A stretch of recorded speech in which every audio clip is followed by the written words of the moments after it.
വിശുദ്ധ ബൈബിളിലെ രണ്ട് സഹോദരിമാരാണ് മാർത്തയും മറിയയും. യേശു വളരെ സ്നേഹിച്ചിരുന്ന ഒരു കുടുംബമായിരുന്നു അത്. പല സമയങ്ങളിലും യേശു ബഥാനിയയിലെ അവർ വീട്ടിൽ പോകുമായിരുന്നു.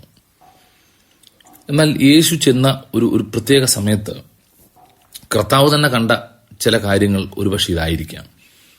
യേശു വരുമ്പോൾ വചനം കേൾക്കാൻ കാൽക്കൽ ഇരിക്കുന്ന ഒരു മറിയ. ലൂക്കോസിന്റെ സുവിശേഷം 10-ാം അധ്യായത്തിന്റെ 38-39 വാക്യത്തിൽ നമുക്ക് കാണാൻ കഴിയുന്നുണ്ട്. കർത്താവിൽ നിന്ന് പഠിക്കാനും കർത്താവിൽ നിന്ന് കേൾക്കാനും സമയം മാറ്റിവെച്ച ഒരു മറിയ. അതേസമയം അതിന്റെ 40-ാമത്തെ വാക്യത്തിൽ പറയുന്നു, മാർത്ത വളരെ ശുശ്രൂഷയാൽ കുഴങ്ങിയിട്ട് അടുക്ക വന്ന്, കർത്താവേ, എന്റെ സഹോദരി ശുശ്രൂഷയ്ക്ക് എന്നെ തനിച്ചു വിട്ടിരിക്കുന്നത് നിനക്ക് വിചാരമില്ലയോ? എന്നെ സഹായിക്കുവാൻ അവളോട് കൽപ്പിച്ചാലും എന്ന് പറഞ്ഞു. യേശു അവളോട് പറഞ്ഞൊരു മറുപടി ഇതാ, മാർത്തയെ, നീ പലതിനെ ചൊല്ലി വിചാരപ്പെട്ട് മനം കലങ്ങിയിരിക്കുന്നു. 42-ാം വാക്യം, എന്നാൽ അല്പമേ വേണ്ടൂ, അല്ല ഒന്നു മതി. മറിയ നല്ല അംശം തെരഞ്ഞെടുത്തിരിക്കുന്നു, അതാരും അവളോട് അപഹരിക്കുകയില്ല. ജീവിതത്തിൽ നമ്മുടെ ചുറ്റുപാടും കാണുന്ന ആളുകൾ ഇതുപോലെയുള്ളവരാണ്. ചിലർ ജീവിത പ്രാരാബ്ദങ്ങളിൽ നെട്ടോട്ടമോടി ഇങ്ങനെ പോകുന്നവർ. അങ്ങനെ ഓടുന്നവർക്ക് എന്നും പ്രശ്നങ്ങൾ, എന്നും പ്രോബ്ലം, എന്നും ബുദ്ധിമുട്ടുകൾ ഇങ്ങനെ തുറന്നുകൊണ്ടേയിരിക്കും. അവരുടെ ജോലി തീരത്തില്ല. അലക്ക് കഴിഞ്ഞിട്ട് ബാക്കി പണി നടക്കത്തില്ലെന്ന് പറയുന്ന പോലെ തന്നെ അവരിങ്ങനെ തുടർന്നുകൊണ്ടേയിരിക്കുക. എന്നാൽ ദൈവവചനം കേൾക്കാൻ, ദൈവശബ്ദം കേൾക്കാൻ മറിയെപ്പോലെ മാറിയിരിക്കുന്നവർക്ക് എപ്പോഴും അനുഗ്രഹം. പ്രാർത്ഥനയ്ക്ക് സമയം കണ്ടെത്തുന്നവർ, കൂട്ടായ്മകൾക്ക് സമയം കണ്ടെത്തുന്നവർ, വചനം കേൾക്കാനും വായിക്കാനും ധ്യാനിക്കാനും സമയം കണ്ടെത്തുന്നവർ, അവരുടെ ജീവിതത്തിലെ വ്യത്യസ്തത, പ്രശ്നങ്ങളും പ്രതിസന്ധിയും വരുമ്പോൾ പാറമേൽ അടിസ്ഥാനമിട്ടതായതുകൊണ്ട് അവർ തളർന്നു പോകത്തില്ല, ക്ഷീണിച്ചു പോകത്തില്ല. നിങ്ങൾ പലപ്പോഴും അധ്വാനിച്ചും ജോലി ചെയ്തുമൊക്കെ കുഴഞ്ഞു പോകുന്നെങ്കിൽ, ക്ഷീണിച്ചു പോകുന്നെങ്കിൽ, പരാതി പറയുന്നെങ്കിൽ അതിനർത്ഥം ഒന്നുകൂടെ നിന്ന് നിങ്ങൾ ചിന്തിക്കണം. അധ്വാനം വേണം, പക്ഷെ കൂടിപ്പോകരുത്. നമ്മൾ ജോലി ചെയ്യാൻ വേണ്ടി മാത്രമല്ല ജീവിക്കുന്നത്, പണം ഉണ്ടാക്കാൻ വേണ്ടി മാത്രമല്ല ജീവിക്കുന്നത്. നമ്മുടെ സമയം മറ്റുള്ളവർ നന്മയ്ക്ക് ഉപയോഗിക്കുന്നത് പോലെ തന്നെ കർത്താവിൽ നിന്ന് കേൾക്കാനും പഠിക്കാനും സമയം മാറ്റിവെക്കണം. വിശുദ്ധ ഞായറാഴ്ചകളിലും ഒക്കെയുള്ള ആരാധനകൾ നമ്മൾ ഒരിക്കലും മുടക്കരുത്. അതിനിടയിൽ മറ്റു കാര്യങ്ങളിൽ പോകരുത്. ഇപ്പൊ ദൈവം നമുക്ക് നൽകുന്ന നല്ല സമയങ്ങൾ കർത്താവിന്റെ വചനം കേൾക്കാൻ, കർത്താവിൽ നിന്ന് കേൾക്കാൻ സമയം മാറ്റിവെക്കാൻ കഴിയുമോ?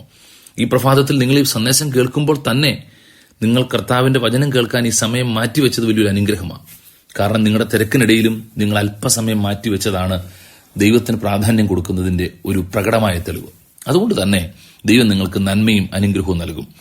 നിശ്ചയമായിട്ടും നിങ്ങൾ ആരെ പോലെയാണ് എന്നൊന്ന് ചിന്തിക്കുന്നത് നല്ലതാ. മാർത്തയെ പോലെയാണോ, മറിയെ പോലെയാണോ? മറിയെക്കുറിച്ച് പറയുന്ന അവൾ നല്ല അംശമാണ് തെരഞ്ഞെടുത്തത്. എന്താ നല്ല അംശം? കർത്താവിന്റെ കൂടെ സമയം ചെലവഴിക്കുന്ന നല്ല അംശം. അതാരും അപഹരിക്കത്തില്ല. നമ്മൾ ഇന്ന് ചെയ്യുന്ന പലതും, നേടിയെടുക്കുന്ന സമ്പത്തും പേരും പെരുമയും ഒക്കെ പലരും അപഹരിച്ചു കളയും. പലരും നമ്മളുടെ നിന്ന് എടുത്തുകൊണ്ട് പോകും. എന്നാൽ ദൈവസന്നിധി നമ്മൾ കഴിക്കുന്ന ഒരു നിമിഷം, വചനം കേൾക്കുന്നത്, അത് നമ്മുടെ ഹൃദയത്തിലേക്ക് ഇറങ്ങുന്നു. കർത്താവുമായിട്ടുള്ള ബന്ധം ഇതാർക്കും എടുത്തു കളയാൻ കഴിയത്തില്ല. അതിനടുത്ത ചില അധ്യായങ്ങൾ കഴിയുമ്പോൾ യോഹന്നാന്റെ സുവിശേഷത്തിൽ നമുക്ക് വീണ്ടും കാണാൻ കഴിയുന്നുണ്ട്, ഇവിടെ മാർത്തയുടെയും മറിയുടെയും സഹോദരൻ മരിക്കുക, ലാസർ. അവിടെയാണ് ഇതിന്റെ വ്യത്യസ്തത അറിയുന്നത്. മറിയ വിശ്വസിച്ചു, മാർത്ത വിശ്വസിച്ചില്ല. സഹോദരൻ ഉയർത്തെഴുന്നേൽക്കുമെന്ന് പറഞ്ഞപ്പോൾ മറിയ പറഞ്ഞു, കർത്താവേ, അത് നടക്കും, ഞാൻ വിശ്വസിക്കുക. യോഹന്നാന്റെ സുവിശേഷം 11:23 കാണുന്നുണ്ട്. മാർത്ത പറയുന്നൊരു കാര്യമുണ്ട്, ഒടുക്കത്തെ പുനരുദ്ധാന നാളിൽ അവൻ ഉയർത്തെഴുന്നേൽക്കുമെന്ന് ഞാൻ അറിയുന്നു. അല്ലെങ്കിൽ നമ്മൾ സാധാരണ പറയുന്ന പോലെ പ്രശ്നമൊക്കെ തീരുമെന്ന് ആരെങ്കിലും പറയുമ്പോൾ നമ്മൾ പറയത്തില്ലേ, അതൊക്കെ എനിക്കറിയാം, ചത്ത് കഴിയുമ്പോൾ ഈ പ്രശ്നമൊക്കെ അങ്ങ് തീരും. അല്ല, മറിയോട് കർത്താവ് പറയുക, അല്ല, നിന്റെ സഹോദരൻ ഉയർത്തെഴുന്നേൽക്കുക തന്നെ ചെയ്യും. നിന്റെ പ്രതിസന്ധിക്ക് ഒരു പരിഹാരം ഉണ്ടാകുക തന്നെ ചെയ്യും. ദൈവശബ്ദം കേൾക്കാം, അവിടെയാണ് നമുക്ക് ധൈര്യം. ദൈവത്തോട് ചേർന്ന് യാത്ര ചെയ്യാം, അവിടെയാണ് നമുക്ക് ബലമെന്ന് പറയുന്നത്.